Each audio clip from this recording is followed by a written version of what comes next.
Fingers crossed ito na yung last time na kailangan natin mag-resort sa Zoom this sem unless tamaan na naman tayo ng bagyo. Pero yun. So ito ay pre-lab for two experiments. Ito yung engine disassembly saka yung engine performance. So again, mauna yung engine performance test nyo sa engine disassembly, which is, yeah, okay lang. Kaya naman siya. You don't need to know the parts to actually do the experimentation. So, maglalagay na lang ako ng reminders sa dulo ng slide. So if you have any questions, just or reactions, you can use the react button or the chat to let me know. It's okay. So ngayon, ito na yung part na medyo mas interesting compared dun sa previous segments natin. We're going to talk about internal combustion engines. So ngayon, ang natahak natin sa ME70 saka 172 is that mostly cycles yung tinitingnan natin. Ang ano naman ngayon is paano naman yung mga components. Uh, I just like to do a quick survey. Meron ba sa ME172 ba napag-usapan niyo yung mga engine parts mismo? Not just yung parts na pertinent dun sa cycle, pero ano pa ba yung pinag-usapan niyo ba yung mga supporting parts ng mga cycles? Like for example sa Brayton, ano ba, nagka-discussion kayo on like ano yung physical manifestation nung mga cycles? So okay, mukhang wala sabi ni LA. Hindi At po, sir. so okay, got it. So uh, thank you for your inputs guys. So Johnny, sa Chris, thanks. Ngayon, mahirap kasi imagine yung cycle independent of the machine kasi kadalasan yung machine yung nakakabasa ng totoong cycle. Yung mga models, yung mga cycles na dinodrawing natin sa TS diagram, they're just representations of what's going on. Mamaya papakita ko kung paano nila nakuha nung lumang panahon yung itsura nung actual cycle. Kasi if you recall sa 70 or sa 172, merong curve that describes the actual auto and diesel cycle na nangyari sa engine. May technique sila noon bago magkaroon ng computers or sensors para doon. Medyo weird technique siya pero papakita ko na lang as a footnote. So yeah, ang pag-uusapan natin ngayon is mostly pre-lab muna for the engine disassembly. So, ano yung mga parts na makikita natin sa loob ng engine? Ngayon, dahil tayo, on loan tayo sa agricultural engineering, yung disassemble natin ng makina saka yung mga engines na ma-examine natin ay puro mga farm-related or agricultural-oriented na engines. And although pareho sila ng pag-function, medyo iba yung hubog nila. Like they are made to fulfill this kind of function which is kind of different or similar naman siya pero different yung environment niya compared sa vehicular na engines. Yung mga nilalagay natin sa sasakyan, sa kotse, sa motor, sa kotse, motor, sa truck, etc. So broadly speaking, we can classify engines into engine parts into four categories. So we have our power chain, which is yung directly responsible sa conversion ng chemical energy to rotational energy. So medyo halata niyo na kung anong mga parts na involved doon. We have the stationary parts, yung mga fixed link or ground link natin. They serve a very important function even though hindi sila gumagalaw. Meron naman tayong valve train which opens and closes the valves sa ating cylinder. And we also have yung mga supporting cast natin, yung mga auxiliaries. Sa pag-disassemble ng engines, ang kadalasan yung unang mahuhugot is yung mga auxiliary parts. Yung nasa power chain, yung actually involved sa cycle, sila yung pinakahuli mong maabot basically. So yeah, if it's your first time disassembling an engine, parang nakakalito siya kasi wala siyang like hindi siya visible yung mga auxiliaries sa cycle pero they impact the performance of the cycle nonetheless. So, okay. So, una, so power chain. Whoa, okay. So, everything about this is familiar. Ang reciprocating engines, they are kind of like a uh, slider crank mechanism. So, basically, you have your slider, which is your piston. Nagsaslide sila sa hollowed cylinder, which is the cylinder, of course. Yung pistons ang connect sila via connecting rod. Ito yung mga coupler natin. And yung ating output shaft is called the crankshaft.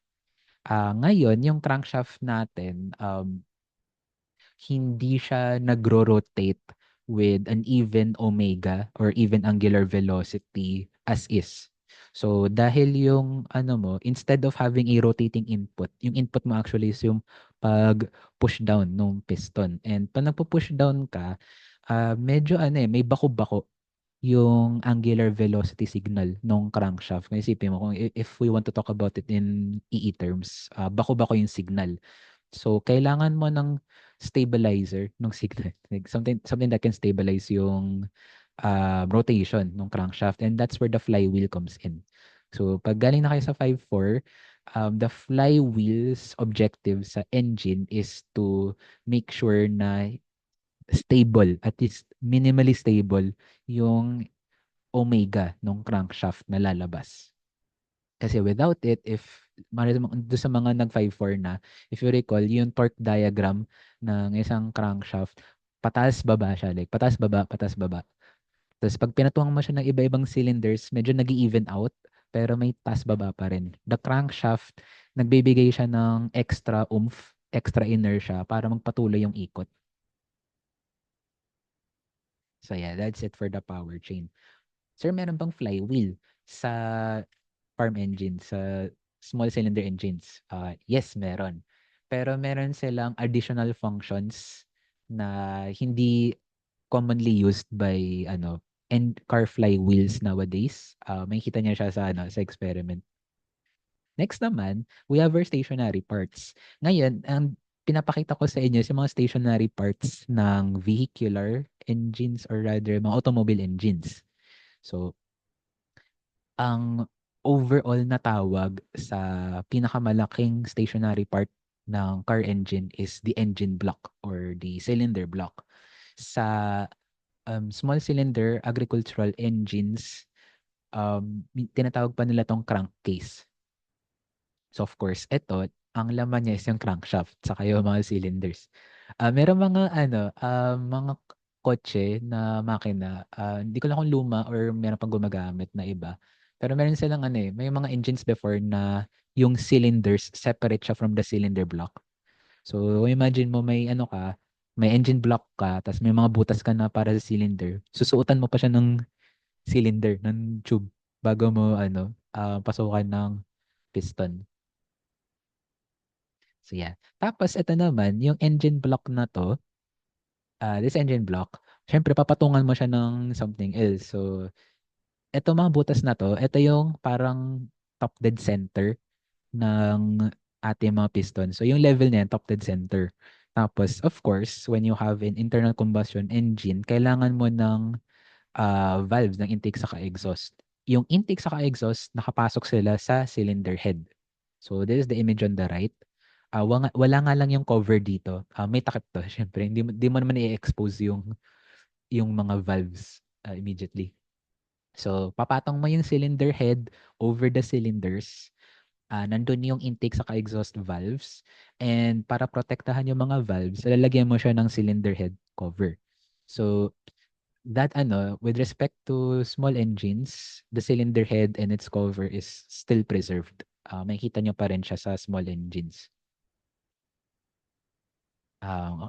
Questions pala, do you have any inquiries, clarifications, extra things that you would like to ask? Oh, sorry. Uh, Not so far. Okay. May nakalimutan pala ako. Kita nyo ba yun sa pistons? Like, I don't know if hindi ko lang kung kaya ko siya i-zoom in. Yeah. Okay, I'm zooming in now. So, wow, hold on. If makita mo sa pistons, may tatlong groove. Kita niyo yung tatlong groove na yan.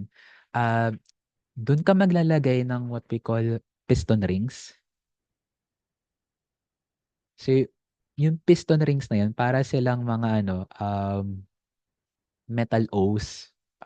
Para silang ano eh, their purpose is either to maintain the seal para hindi mag-escape yung gases into the chamber ng crankshaft, or ang purpose nila is to maintain the lubrication. So, yung piston rings, you can divide it into two. Sa experiment activity, explain ko kung ano yung how to distinguish yung rings for each purpose. May rings that kinakalat nila yung oil, yung engine oil across the cylinder para hindi magaspang. And meron namang rings, piston rings, the compressor ring na mine-maintain yung seal, yung compression seal para walang leakage. So yan lang, dagdag sa power chain. Next. So ito, valve train, ang purpose nito is to open and close the valves. And since yung meron tayong source of motion, which is the crankshaft, kadalasan yung valve train ay naka-directly couple sa performance ng ating yung valve train mismo, naka-couple siya directly to the crankshaft. And we have commonly two configurations for valve trains. Sa vehicular engines, kadalasan naglalagay na lang tayo ng belt. So, if imagine niyo yung engine ng mga kotse na nakikita niyo, pag nilalabas sila, minsan nakikita niyo yung assortment of belts and gears sa isang gilid ng engine. So, minsan may belt, just like here in this image sa kaliwa. Tapos yung purpose nung gears and assortment of belts na yun is idala yung rotation ng crankshaft papunta sa camshaft na nasa taas. So yung camshaft nasa taas, directly pinupush down niya yung intake sa exhaust. Ang tawag sa configuration na to is overhead cam system or OHC. Madalas ito yung configuration pag vehicular, yung or pag car yung engine ninyo. Ano advantage nitong configuration? Yung camshaft na mismo directly involved na siya, or directly contacting siya dun sa more valvey part of your valve train. So yung cams mo mismo, like they're closer to the valves, so mas mababa yung mechanical losses mo. SOHC and DOHC. Good question, So, na-bring up ni JM. Yung SOHC is single overhead cam system. So, isang camshaft lang siya that is serving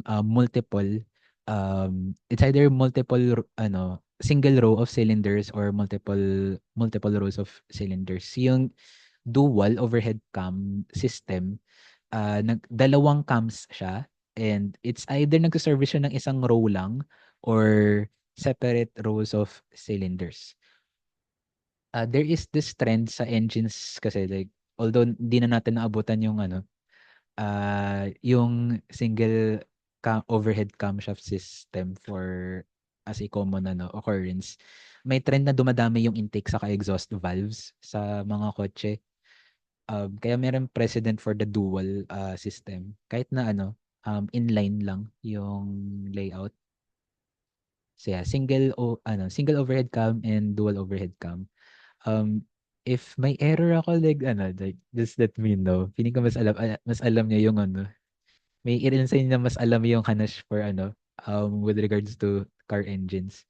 Ngayon, yung weakness ng overhead cam system is that yung train mo to deliver the motion to the camshaft ay nasa gilid, naka-exposed siya. So, kailangan mo protektahan yung transmission mo from debris or parang corrosion. Kaya, kadalasan yung OHC, may kita mo siya sa vehicles na kayang i-enclose yung engine. So, think cars, trucks, etc.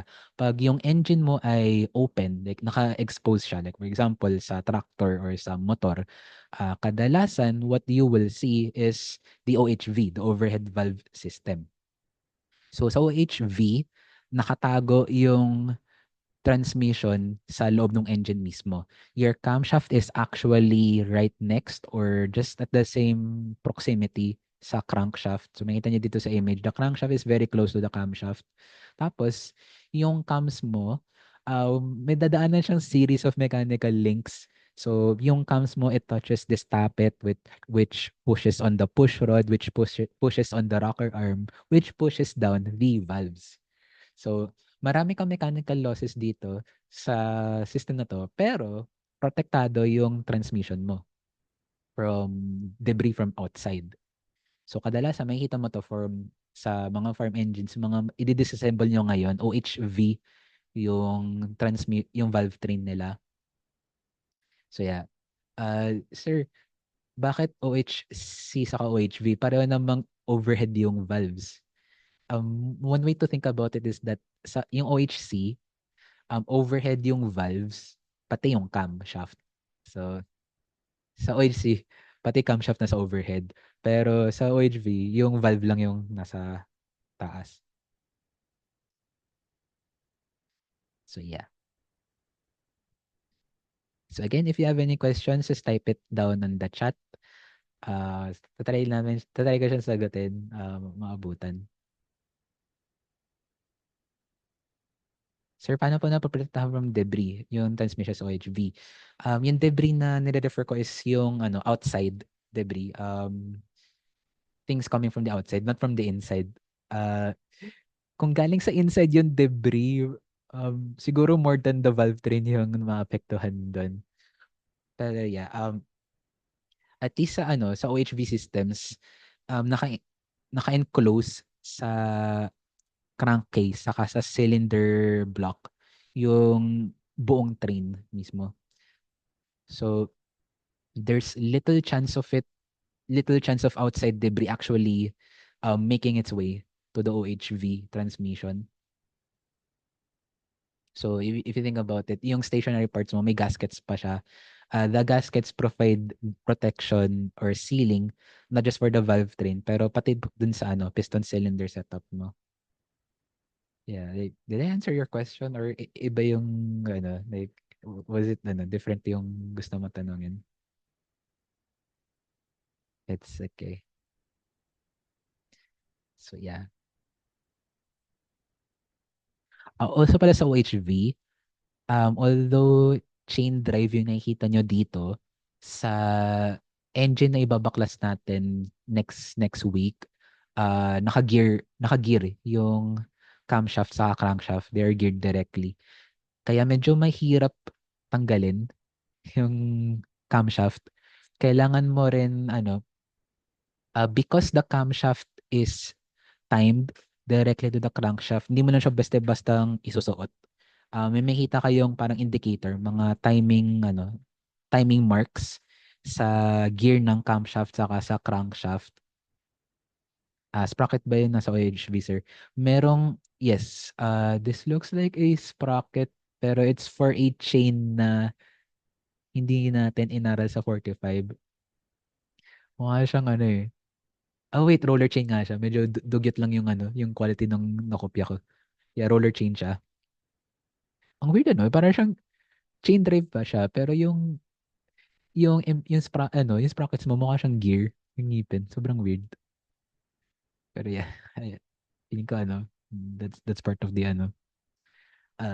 trouble with drawing the engines ourselves. So for this case ng siya, parang supposedly sprocket siya.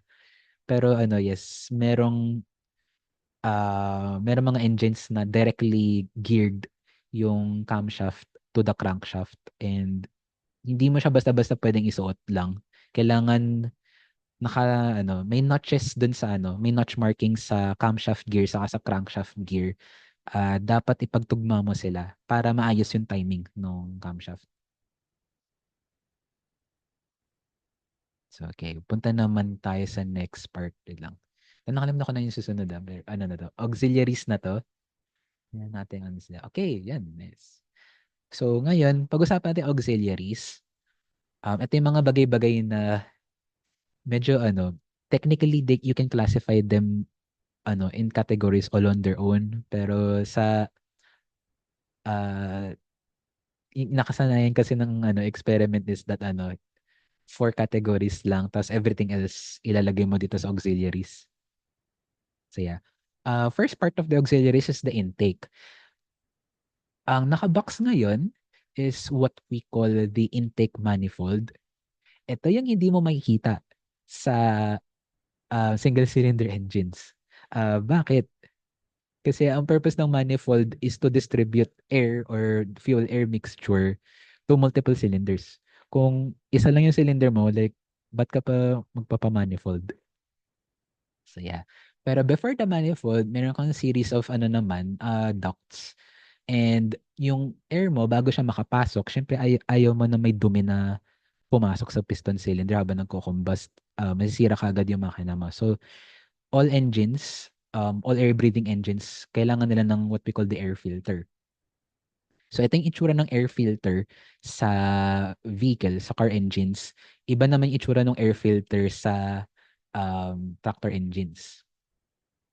Ito yung isa sa mga una niyong matatanggal actually sa ano sa engine disassembly. May mauuna pa, it's the fuel tank, pero yung susunod dun is the air filter. Yeah. Air filter yung una yung matatanggal. Tapos ito yung manifold. Yung manifold, its purpose is to ano nga, distribute the air. Ngayon, for gasoline engines, at least yung mga luma, sometimes nasa intake manifold nangyayari yung fuel air mixing. So pagdating nung gas sa piston cylinder, halo na yung fuel sa air essentially. Pero ngayon, I think they're diverting away na from that configuration. Papakita ko sa inyo mamaya yung advances or at least yung progression ng fuel injection sa gasoline engines. So, okay. So, ito yung intake. Ito naman yung sa exhaust. Sa exhaust, maraming parts, pero may tatlo lang akong gusto ipakita sa inyo. First is the exhaust manifold. So, yung weirdo na yung weirdo na pipe sa gilid ng engine, it's the exhaust manifold. Makikita mo, yung intake manifold, mas mukha siyang legit or mas mukha siyang mechanically legit than the exhaust. Parang ito, it's a piece of art, yung exhaust. Uh, I feel like it's because yung intake manifold na nasa previous slide, ginagamit pa siya for non-direct fuel injection. So, may konting hanash pa sa design with regards to this. Tapos, yung isa pang factor is possibly yung sa exhaust kasi, mainit na yung ilalabas mong gas. So, you can't really, mas priority mong, i-ensure na hindi mabubulok yung tubo with respect to the temperature compared sa intake. I feel like yun yung isang reason. If you know the actual reason bakit magkaiba yung intake sa exhaust, please let me know sa chat. Yun yung haka ko ngayon. Right now. Sa exhaust manifold mas demanding yung environment niya kaya iba yung itsura niya. It looks less blocky, less engineered than the exhaust. Not to say this is not engineered. It looks very beautiful actually. So, okay. So, sa exhaust manifold, higupin niya yung exhaust from multiple cylinders. Again, kapag isa lang yung cylinder mo, wala kang exhaust manifold. There's no need. Ngayon, after the exhaust manifold, maraming dadaanan yung gases. Pero, isa sa dalawang mainstays ng exhaust system or this exhaust train, can you call it an exhaust train? I'm not sure is the catalytic converter. Ito yung taga-scrub ng mga nitrates, mga NOx sa inyong exhaust. This is the purpose. If pangat yung catalytic converter mo, baka it's not doing that purpose anymore. So, the catalytic converter, siya yung taga-scrub ng nasty parts of your exhaust. And after sa catalytic converter, you have your muffler. Ang purpose niya is to reduce the noise of the exhaust. Siyempre, like, the combustion process generates a lot of noise and sometimes because of the energy na nai-impart sa gases, natatransfer yung noise na yun to the exhaust. So if you put a muffler, at least nababawasan yung harurot ng inyong engine. Ngayon, sa tractor engines, mga small cylinder engines, usually muffler lang. Yung makikita ninyo, I am not sure if sa muffler naka-integrate na yung catalytic converter. Hindi ko maalala kasi kung nabuksan namin yung mismong loob ng muffler, pero tinanggal lang namin siya as a whole sa tractor engine. So if you have the opportunity, siguro you can ask yung mga lab tech if yung muffler dun sa tractor engine mismo, like nagsascrub din ba siya ng mga NOx sa exhaust. So yeah. Next naman, okay, so galing tayo sa exhaust. Next is the lubrication. So sa dito nagpe-play a part si stationary yung mga stationary parts natin because yung mga engine blocks kadalasan makikita mo, may mga butas-butas siya.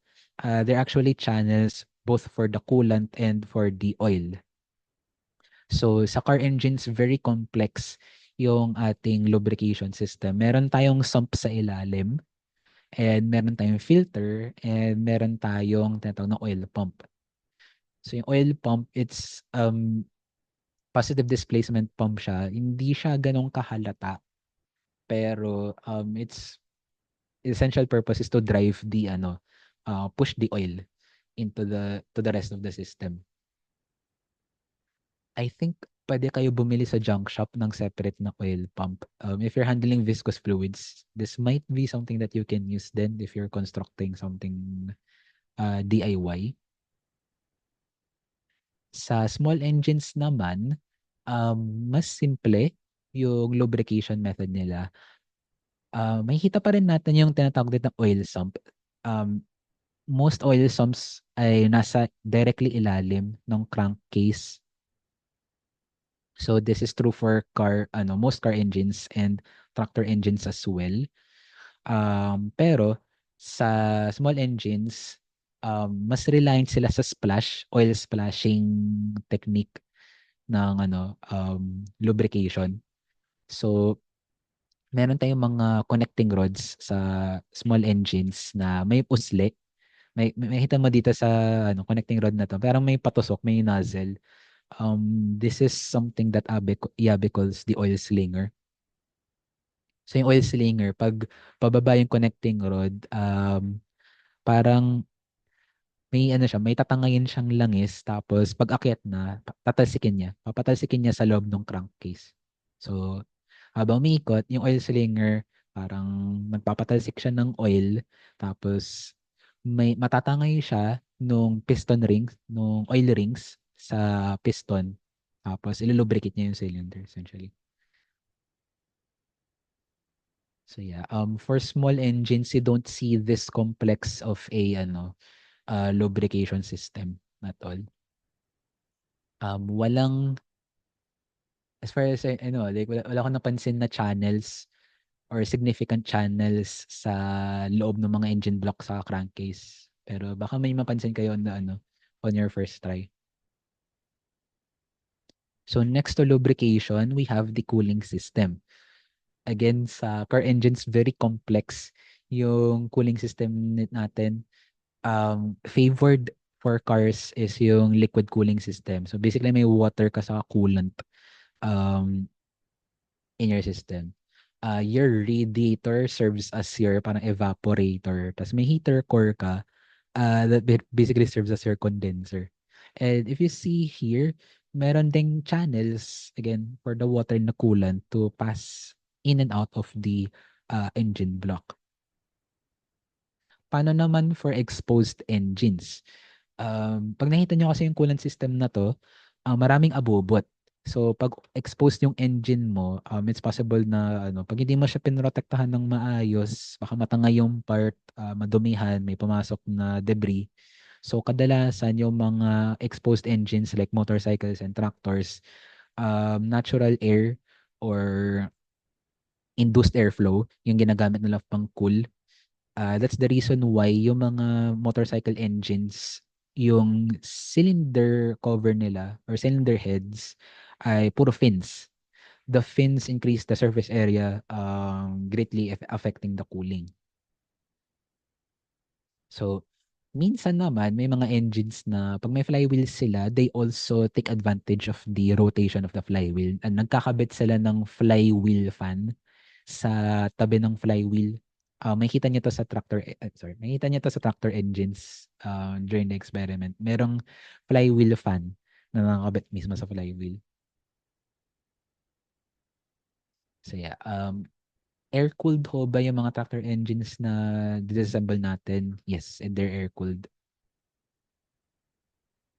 Next naman, ito yung mga things na hindi mo makikita sa this is another thing na hindi mo makikita sa small engines. This is the engine boost.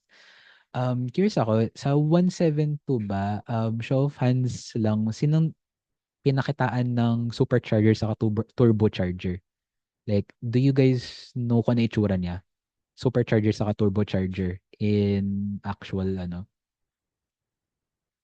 So, sabi ni Elino, sabi ni ayun, no. Sabi ni Lina, no. Okay. So, ito na yung chance natin para makita kung ano talaga itsura nila. So, ano nga ba yung ginagawa ng supercharger? Sorry. What does the supercharger do again? Like, binubos niya yung engine pero like, ano ginagawa niya specifically? Like, paano niya naboboost yung performance? Can anyone recall sa ano? Or diniscuss din ba yun sa inyo? Supercharger. What does it do? Mas compressed air pumasok sa intake. Yes, actually. So, tagadagdag siya. Um, saan siya kumukuha ng motion in order to compress the air? Like, saan humuhugot si turbocharger? Ay, si supercharger pala, I mean. Uh, saan nanggagaling yung motion to compress the air for superchargers? Sa exhaust po ba? Crankshaft. So, um, nagsagot sina Andre sa sina JM, exhaust crankshaft. So, ang supercharger sa turbocharger, they basically execute the same thing, which is add more air into the cylinders. Pero si supercharger, nakakouple siya sa crankshaft. Siya yung naka-directly couple. So yung supercharger is siya, may konting parasitic consumption siya sa engine ninyo. Pakita ko lang yung supercharger, yeah. This is what one of the superchargers would look like. Inside is a screw compressor. So imagine mo may dalawang bolts na opposite yung hand. May left-handed saka right-handed. Tapos umikot sila, tinutulak na yung air papasok. Tapos merong part ng supercharger, hindi ko alam kung feeling ko hindi ito 'yan.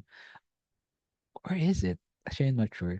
Pero may coupling yung supercharger sa powertrain or yeah, sa powertrain mismo nung engine. So while it drives more air into the cylinder, humihigop din siya ng power sa engine directly. So hindi siya yung best type na at least like hindi siya yung hindi siya yung better option usually for your cars. Now the other engine booster is the turbocharger. So ito yung tsura niya. Si turbocharger, siya yung ng siya yung humihila ng power from the exhaust. So yeah.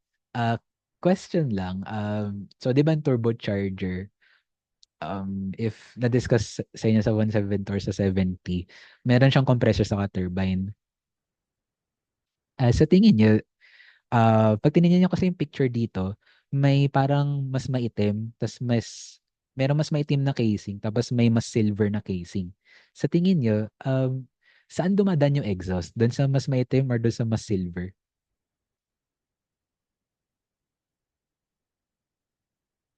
Sabi ni Jay, mas maitim. Meron pa bang guesses sa iba?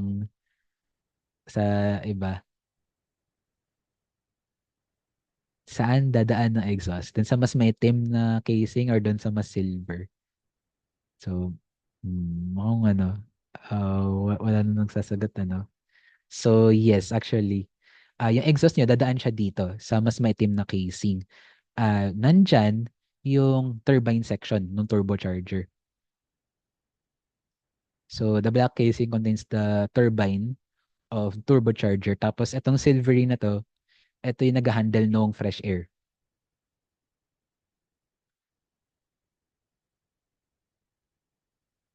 Sir, ano yung nasa gilid? Parang may ano may container dito. I believe this is for the oil. Of course, may rotating component ka. Kailangan mo ng oil. I think this is a reservoir for the oil, or maybe it's something else. I'm not sure entirely. So yes, that's turbocharger. Ngayon, uh, the turbocharger, pag gumamit kayo ng turbocharger, mag-iingat lang kayo. Huwag niyo siya hahawakan, essentially. This is an image wherein yung exhaust manifold ay sobrang init. So yung itim na casing na to, nag-glow siya. Nakakita na ako nito. Nagpag-glow na kami ng turbocharger before sa Capstone project. Pag binasa mo yung turbine casing na yan habang umaandar siya, yung tubig, as in maglalaho. Maglalaho yung tubig. There's no wet spots. There's nothing. Like, pag binasa mo siya, it's either magdi-disappear completely yung water droplets with no trace, or magla-Leiden frost effect siya on the casing. This can reach 1,000 degrees. So, mag-iingat kayo. Aside sa kulay na to, yung red hot, pwede siya maging pink hot or purple hot. Pag pink hot or purple hot siya, mga 500 or 400 degrees Celsius lang siya. Basta pag nagpapatakbo ka ng turbocharger, don't touch the turbine casing. Yung compressor casing, safe pa siya hawakan. Like, medyo may konting decoupling kasi yung compressor housing sa turbine. So, you can at least touch that, pero medyo mainit din siya. In general, don't touch the turbocharger while it's working. Yan lang. It's okay. Ngayon, let's talk about startup. Sa car engines, very simple, like, this is the reason bakit may battery ang kotse.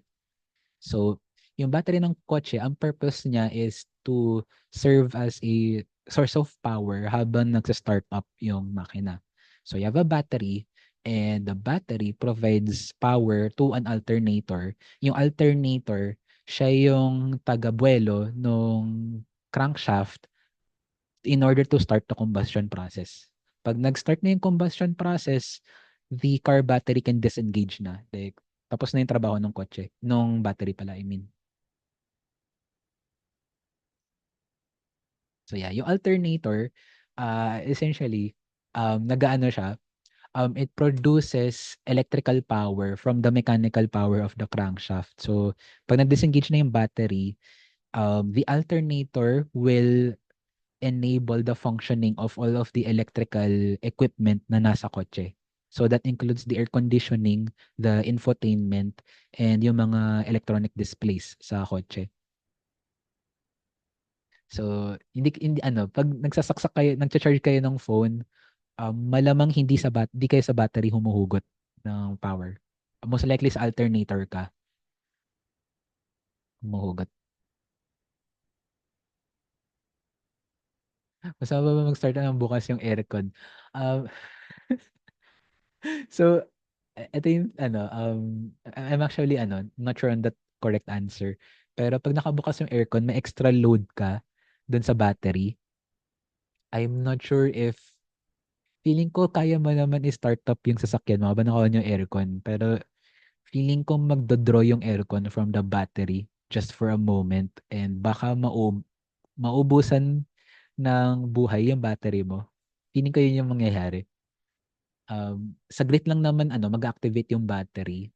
Pero baka may significant impact siya doon sa battery life mo. Yun lang naman, feeling ko. I'm not sure though if mag-introduce siya ng parang stressful load sa alternator, kasi syempre nakakouple din yung alternator doon sa startup sa startup. Doon di pa ako sure.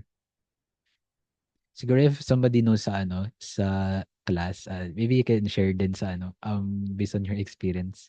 But I think, yeah, it's probably not bad at the moment. Pero it could it could result in a reduced life sa battery. Yun lang. Tapos, okay. So, may ganito tayong system for cars. Paano naman pag tractor engines? Yung isa pang way to start up the engine, feeling ko familiar kayo dito. Pag nakita na kayo ng dehila na makina, yung may cord tapos bebelo nyo, ganun pinapaandar yung mga engines natin na i-disassemble. They use what we call the recoil starter. Ito yung tsura niya. Ito yung pull cord. If you see it. Yung pull cord connected siya sa isang torsion spring. Tapos yung torsion spring ay nakakonect sa or at least naka-directly couple doon sa crankshaft. So when you pull the pull cord, you're actually rotating the crankshaft mismo. Sa engine na disassemble natin, naka-inline yung axis of rotation ng recoil starter dun sa crankshaft. So it's kind of like directly putting rotation into the engine. So kailangan pa naghahatak ka ng ng leaf blower ng petrol engine na dehatak, mabilis tapos malakas yung hatak. Pag masyadong mabagal, walang combustion na mangyayari essentially. So yeah, that is the startup. So next naman, we're going to talk about this thing na hindi na natin nakikita sa car engines for a very long time. When it comes to fuel injection, the oldest kind of viable, or is commercially viable fuel injection is the carburetor. Sa Tagalog, usually carburador yung tawag. Ito, yung image dito sa baba, ito yung itsura ng carburador dun sa small engine na babaklasin natin. So, yung carburetor, meron siyang ilang valves and may hita mo dito, may parang timba or may tabo na bakal. Yung tabo na bakal, that is a reservoir for the fuel. So, yung fuel galing sa fuel tank, pababa siya. It will fill up yung um, essentially yung pan or yung sump. Malit na sump lang naman. Yan. So, this is the carburetor. Ngayon, paano ini-inject ng carburetor yung gasoline into the airstream? So, gumagamit siya ng Venturi effect. So, if you see here in the image, may parang narrowing of the channel. So, yung air, mauuna siya. Um, Bago siya makapunta sa cylinder, magkakaroon siya ng choke point. So, meron kang narrowing of the channel. Mag-i-induce ka ng lower pressure dito sa part of your carburetor. And it will entrain or hihilain niya yung fuel droplets na nakastore doon sa fuel sump. Siya, para siyang automated spray ng fuel sa makina. So dito, if you see this image of the real carburetor, meron kang two main valves that can be used to control the carburetor. Yung makikita mo kaagad, at least from the intake side, is the choke. The choke controls yung fresh air na pumapasok before the fuel injection. So, when you're starting up an engine, madalas if na-try nyo na, usually sinasara yung choke. Oh, sorry. Sinasara yung choke muna bago mo hatakin yung makina. And that's to provide a very rich fuel mix to enable the startup. After bumuelo na yung engine, saka mo bubuksan yung choke. The next valve, which is after the fuel injection, is called the throttle. So, pag nagpapajack kayo, usually yung throttle, yung control. So, yung gas pedal, it directly controls the throttle itself. So, like, essentially, you're controlling the air na pumapasok or the fuel-air mixture na pumapasok.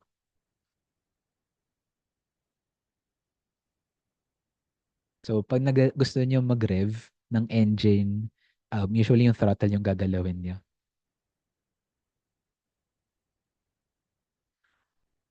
Ngayon naman, although we'll see this sa small engine natin, yung carburetor kasi may hana siya. The carburetor is only used for gasoline engines. Regardless kung small engine ba siya or car engine, if you see a carburetor, you can immediately assume na gasoline engine siya. And yung gasoline engines, when they're using carburetor, kadalasan it's before the intake manifold. So, okay. Ngayon, may isa pang problem si carburetor. Si carburetor ay madumi. Like, it's not very clean yung burn niya, essentially. So, for during the 20th century, car manufacturers they were trying to figure out a way to comply with environmental standards. And yung trend na na-develop nila is to have the fuel injection happen closer and closer to the cylinder. Until meron na tayong variation that is for the direct injection. Direct injection of the fuel into the cylinder.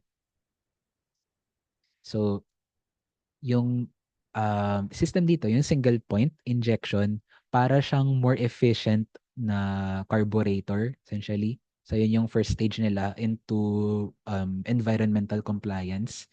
Then they found out na if you do the injection after or inside the manifold, mas tumataas yung efficiency. And eventually, they managed to find a system or a way to just directly inject the gasoline into the cylinder.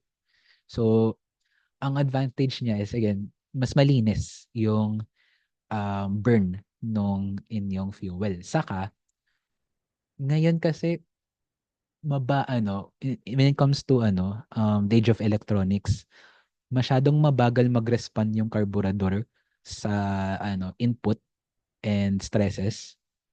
So, it's very slow. Nung naglagay na sila ng electronic controls sa fuel injection, mas naging precise, and because of that precision, mas maganda rin yung burn nung fuel. Saya.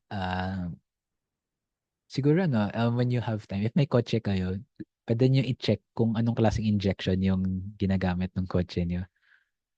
Sa diesel kasi, direct na yung fuel injection. Like, it's sprayed into the cylinder, like, no question.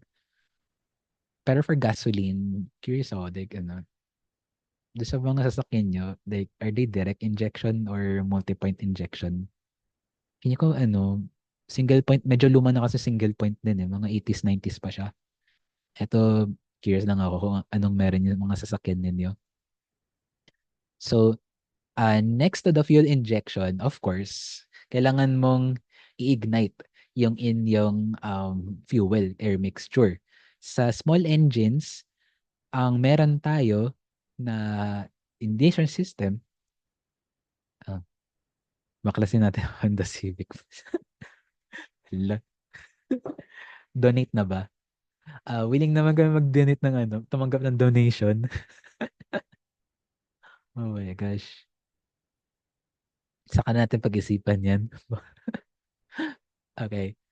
So, fuel injection, syempre, naka-couple siya directly with the ignition system. Maraming ignition systems na existing. Merong yung more modern ignition system na meron tayo, it is very different from the ones being used sa small cylinder engines. Ang main counter natin sa ating small engine later is what we call the magneto ignition system. So, magneto ignition system, essentially you have a magneto, parang meron kang meron kang mutant sa loob ng engine mo. So, yung magneto natin sa engine, uh, it also functions as the flywheel. So, the flywheel sa loob niya, pag nakita nyo, merong alternating na magnets sa inyong flywheel. So, nag-alternate sila north-south orientation. Kapag iniikot mo yun, yung magneto, nakaka-generate ka ng pulse. dito. Yeah. Nakaka-generate ka ng tamang signal for the spark ignition and yung induced na electromagnetic field na yon, uh, it can it bridges from the magneto papunta sa isang transformer. So yung magneto nyo, kaya niya mag-generate electromagnetic field. Medyo low voltage pa siya initially. So it needs a transformer para umakyat yung voltage. Warning lang, kapag when it comes to spark plugs, yung required na voltage niya ay mga on the level of kilovolts na. I forgot ko ano yung ilang kilovolts yung spark plug na ginamit ko dati. 1 kilovolt ba or 10? Pero yun yung magnitude na kailangan mo na voltage. So you have a transformer here. It's called the ignition coil. And yung ignition coil na yun, meron siyang tinatawag natin na condenser. Condenser is, I think, an old term for capacitor. So yung ignition coil, it's a transformer, low to high voltage. Tapos may naka-parallel ka na condenser or capacitor which essentially sinasalo niya yung electrical blowback galing sa repeated na collapse ng magnetic field in order to generate the spark. So from the magneto, mag-induce siya ng high voltage pulses uh, through the ignition coil. Tapos sa ignition coil, from there, dadalhin siya ng spark plug wires or high tension wires papunta sa spark plug. Ito yung system for old engines. Sa mga kotse ngayon, madalas, instead of a magneto, meron tayong tinatawag na electronic control unit or ECU. So si ECU, siya na usually yung nagmamanage nung spark signal para sa spark plug. That ECU is meron siyang mga sensors na nakabit in strategic parts of your engine. Dinetect niya or kinakalibrate niya kung kailan niya ita-trigger yung spark signal. Tapos from the ECU, um dadaan na siya sa spark plug wire. Kadalasan yung spark plug wire mukha na siyang pael na para siyang mukha siyang drill na mahaba yung nguso. Sa loob ng ulo nung modern spark plug wire natin, nandun na yung ignition coil saka yung condenser. Like, lumipat na yung ignition coil papunta, closer to the spark plug. Tapos, sa nguso na yun, dun may susuot yung spark plug mismo. Siguro we'll talk about that sa 174.1 in greater detail. Medyo maikli lang kasi oras na meron tayo sa 173.1. Baka ma-overload ko na information. Eto lang kasi, itong system na to, ito yung makikita nyo sa experiment. So, if may questions pa kayo, go ahead, tanong lang kayo. We'll move on to the next part, which is the timing diagram. Sa NSI 14, ang tinuro sa atin before was that during the power stroke, yung na, yun yung time na nag-start na yung combustion. Essentially, the spark happens at the top dead center. Ang curious lang ako, may nakakaalam ba kung kailan talaga natitrigger yung spark sa gasoline engines? Kaya nyo ba, like, may nakakaalam ba sa inyo, like, kailan natitrigger yung spark during the cycle? Is it during top dead center before the power stroke or is it before or after?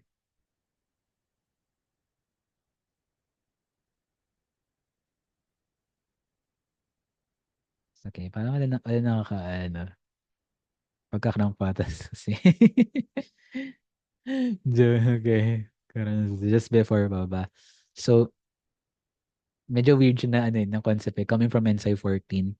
Um, ang gasoline engine, nagsa-start yung spark niya right before top dead center.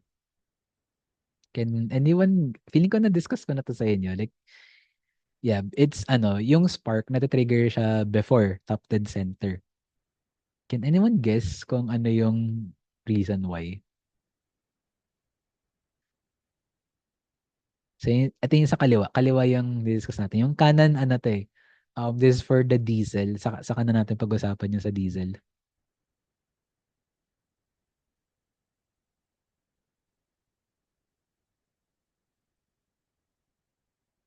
Um, wait, let me draw. Drawing lang ako. So, imagine mo may spark kayo. Ay, may piston cylinder kayo. So, nandito yung spark plug. Kunwari lang ah. Para lang ma-imagine nyo. So, ito yung spark plug before top dead center. Ito yung top dead center. Tapos, ito yung after. Kung may kinabit ko lang yung tablet ko ngayon, okay na sana yung itsura ng drawing. Kita niyo ba yung drawing? Curious ako, like, is it visible? Di ko alam kung ano eh. Nakikita. Okay, so that is visible. So, kapag nagpasabog ka at top dead center, at tama yung haka ninyo na may delay yung combustion process. Kasi sa NC14, sinesimplify natin yung mga bagay-bagay. Pero in actual, the ignition, it triggers a combustion, it triggers something that we call the, flame front. So, imagine na, from the spark plug, magkakaroon ka ng parang weird bubble of, um, combustion products. Tapos sa gilid sa surface nung combustion products na yun, doon nangyayari yung combustion. If you trigger the combustion exactly at top dead center, baka hindi niya makombust lahat nung nung reactants essentially. So, if you trigger it at top dead center, baka maghahabol siya. So, imagine na yung flame front, it's moving downwards. Pero yung piston, it's moving downwards as well. So, parang like it's a losing battle for the flame front. Baka hindi niya ma-burn lahat nung kailangan niyang ma-burn. Ngayon, if nag-start siya before top dead center, your flame front is moving outwards and downwards. Tapos yung piston mo is moving up. So, dahil pasalubong yung piston, lumilit yung volume, it's more possible for all the reactants to be combusted if you start the flame front before top dead center. Kasi yun yung moment na parang sinasalubungan siya ng hangin. If you trigger it before, at least mas malaki yung chance na masunog lahat ng reactants. Yun yung isang reason bakit uh, bakit early yung spark plug reaction. Maximize pa ba yung push ng combustion sa piston? Yan yung hindi ako certain mismo. Hindi ko pa inaral mismo yung dynamics sa loob ng piston cylinder. Perhaps na mas okay to kasi if you think about it, dahil mas complete yung combustion mo with this setup, baka mas malakas yung oomph on the piston. If you wanna think of it that way. If you trigger it at top dead center, parang dahil hindi mo na-combust lahat or hindi mo nahabol yung mga some of the reactants, baka mas kulang yung push down the cylinder. So that's also possible. Ngayon, sa diesel naman, if you look here, walang there's no ignition start. It's only fuel injection start, fuel injection closed. Makita niya rin, yung fuel injection start, it also happens before top dead center sa diesel. I feel like ganun din yung reasoning nila na if you inject the fuel right before top dead center, at least yung flame front, magsasalubong siya with the piston and it can more completely combust the reactants. If you notice also, yung pagbukas ng intake saka exhaust, they're not exactly at the top and bottom dead center either. Pero saka na natin ano, pag-usapan 'yun.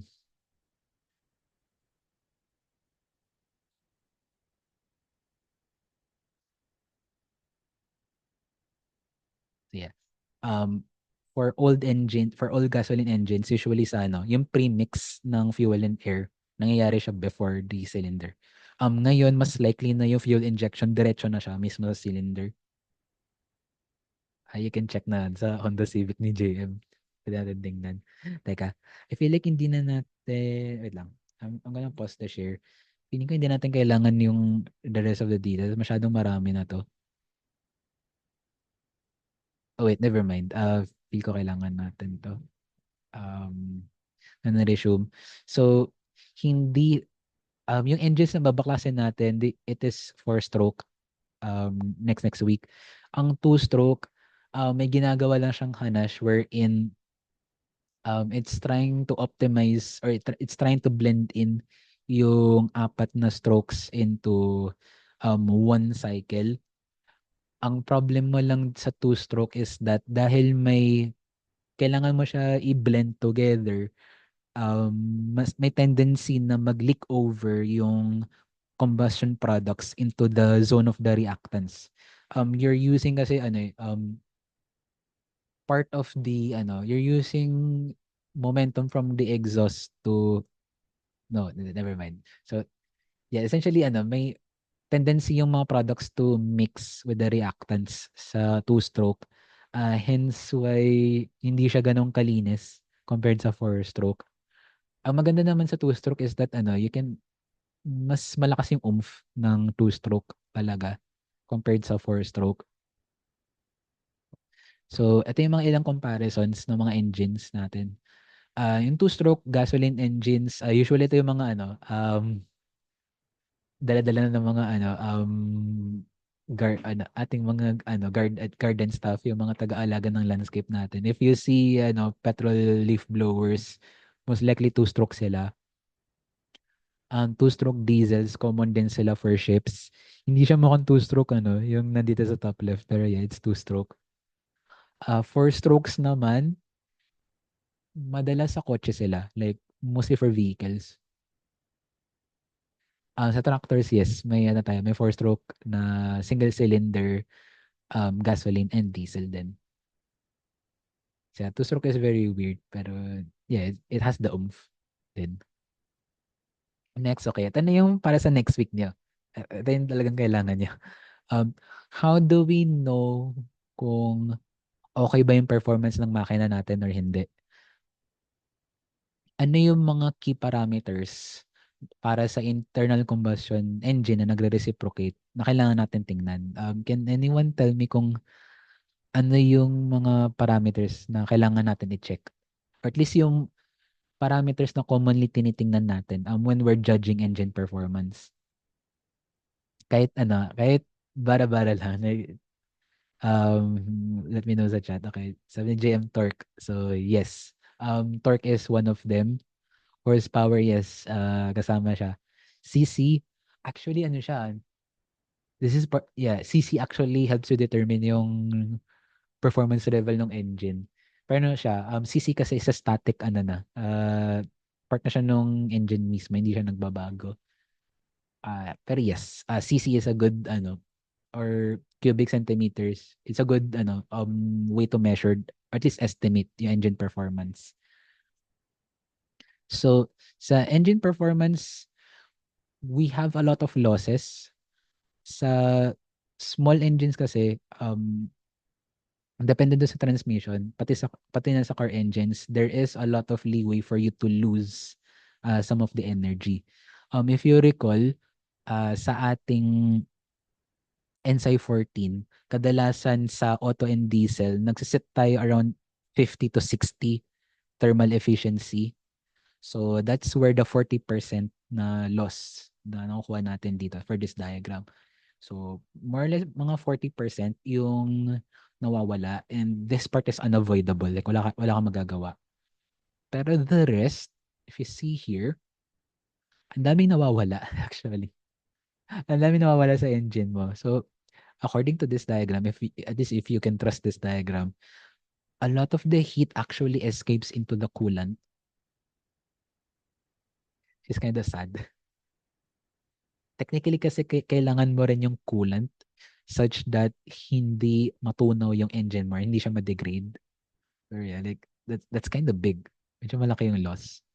Alongside the coolant losses, meron ka pang friction and parasitic losses. So yung parasitic losses, think of it as this. Every time na nagkakabit ka ng abubot sa crankshaft, like you're coupling something to the crankshaft, yung pagtawid ng motion from one component to the other, that already introduces losses sa engine nyo. So for example, sa bearings nyo, pag masyado nang matanda, kakaskas siya. So yung pagkaskas na yon, it's going to generate more resistance for the rotation. So bababa yung available power. Tapos, in the end, mga 25 to 30 na lang yan natitira sa'yo na na-generate. So, out of the available energy sa fuel mo, sa gasoline, sa diesel, mga 25 or less na lang yung available sa'yo. It's kind of sad. But yeah, that's life. Full of losses and pain. So, sa engines, we have several efficiency terms. Sa thermotrack, ito na yung pinaka-common, the thermal efficiency. To distinguish this, yung mga ibang references, they use the subscript TH para thermal. So, ito yung efficiency na alam natin. Meron naman tayong mechanical efficiency. Basically, ito yung losses mo once you're out of the thermodynamic to mechanical exchange. So when you're transmitting motion from component from mechanical link to mechanical link, doon nag-accumulate yung mechanical losses mo. Normally ito, yung mechanical efficiency is around 0.90, 0.95, 0.9. Hindi siya usually bumababa ng 0.7. Medyo mataas naman yung efficiency usually ng mechanical efficiency. The other one is volumetric efficiency. Ito madaya tong definition na to. Um, ang definition niya is the ratio of actual intake flow over the ideal cylindrical volume. So basically, it's the actual airflow over dun sa CC mo. So ang question dun is, efficiency ba talaga to? Like, is it really efficiency? If you think about it, may instance ba wherein si volumetric efficiency based on the definition, lalagpas ba siya sa 100% efficiency? Like, hula nyo lang. Like, is it possible, based on this definition, na lumagpas ng 100% yung volumetric efficiency? Sabi JM, no. Okay. Meron pa ba ibang mga hula? Na, okay. So, actually, pwede siya lumagpas. Pwede siya mag-above 100%. Hindi siya totoong efficiency unfortunately. So, this can go above 100% using turbocharging and supercharging. So, the moment na nag-force ka ng mas maraming hangin into your engine, yes, that's when you have above 100% volumetric efficiency. So, ibig sabihin nun, si volumetric efficiency is not actually a bona fide efficiency, but rather a relic of the time na hindi pa stricto yung mga definitions ng mga bagay-bagay sa engineering. So, yeah. Ito yung mga tatlong dahil 12:48 na, ito yung mga parameters na babantayan nyo sa experiment. So you have your torque, you have your power, and this new component, the specific fuel consumption. Yung specific fuel consumption, it is the amount of fuel na nagagasta mo per kilowatt or per horsepower na na-generate mo. And this is the normal curve. At least yung mga curve na may expect mo. So, habang tinataasan mo yung engine rev, the available torque actually increases, pero once it reaches its highest speed, medyo bumababa yung power. And there are several trends din associated with the torque and the SFC. You can explore that sa experiment proper natin. So, sa engine simulator, if nakapag-download ka, umaabot siya ng 1,000%. Oh, shit. Okay. So, it's that bad, ano? Okay. Engine performance, just to distinguish, meron tayong indicated property and the brake property.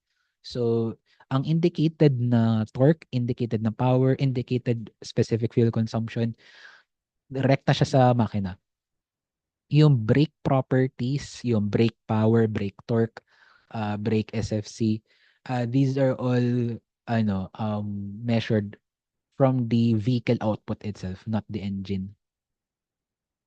So, pag indicated yung properties natin, kailangan natin ng medyo matinding investigation. Ito yung sinasabi ko na method ng mga lumang engineers of old to draw the auto and diesel cycle na nangyayari sa engine. They have this something called engine indicator or the planimeter. Sa modern lingo, yung engine indicator iba na siya.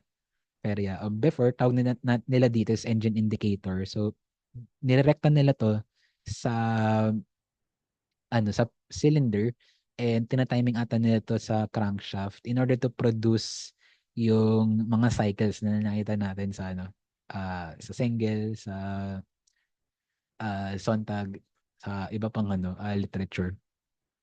So yeah, the indicated work is basically indicated mean effective pressure, saka yung volume niya, saka yung rotational frequency din. Feeling ko alam niyo na 'to, daanan ko na lang. Ngayon yung mga brake properties, ito yung name-measure na lang natin. There are several types of dynamometers that we can use to measure brake properties. We can extract the engine itself and measure the properties directly from the crankshaft. So ito yung engine dynamometer. Sa next week, engine dynamometer yung may encounter natin. Ngayon naman, if you want to investigate yung, let's say, ayaw mo baklasin yung makina mo or yung kotse mo, pwede naman i-couple yung dynamometer sa gulong mo. That is the chassis dynamometer. Yung image na to, chassis dynamometer, ito yung makikita mo sa VRTL lab ng UP. Pinakita sa amin to before pero hindi ako naging assistant dito. Sayang. So yeah, engine dynamometer is directly coupled to the crankshaft. Chassis dynamometer is nakagrip lang sa gulong. Ngayon, sa next week, dalawa yung dynamometer na pwede mo ma-encounter. The first one is the eddy current dynamometer. Etong dyno, it uses electromechanical means to exert resistance. So, mag-exert siya ng torque, lalaban yung makina. Tapos, based dun sa ine-exert mong torque, makaka-generate ka ng torque versus omega, power versus omega, fuel consumption versus omega na plot. Meron pang isa, if nakita niyo na yung ilaw-ilaw na segment ng Amtech Garage, they use alternators as a substitute for the dynamometer. Pero yung alternator kasi, itong kulay blue na to, na nabibili sa Raon sa Binondo for 3K ata, mababa yung in-offer nila na resistance. That is why kailangan yung ilaw-ilaw. Kasi yung mga incandescent bulbs, they can provide enough electrical resistance to exert, for the engine to exert itself, essentially. The more lights you switch on, the higher the torque na kailangan i-resist ng engine. Essentially. Kaya siya gumagalaw ng ganyan. And yung other instruments natin, we have the tachometer, tachometer. Nagbabasa siya ng RPM. Pwedeng laser to. So, yung shaft natin, pwedeng may reflective strip sa gilid. Tapos, may measure lang may laser lang yung tachometer. May measure lang niya yung rate of reflection nung laser niya back to its sensor. Pwede namang contact tachometer. Pero kasi, medyo dangerous to yung contact tachometer. Pag masyado mabilis yung engine, baka maluto yung tachometer mo. Another thing is the hygrometer. Kaya niya magbasa ng ambient conditions, so temperature, RH, etc. But I think, di ko lang kung kaya niya magbasa ng atmospheric pressure though. Hindi ako sure. The next one is the noise level meter, which returns decibels, yung decibel level ng engine.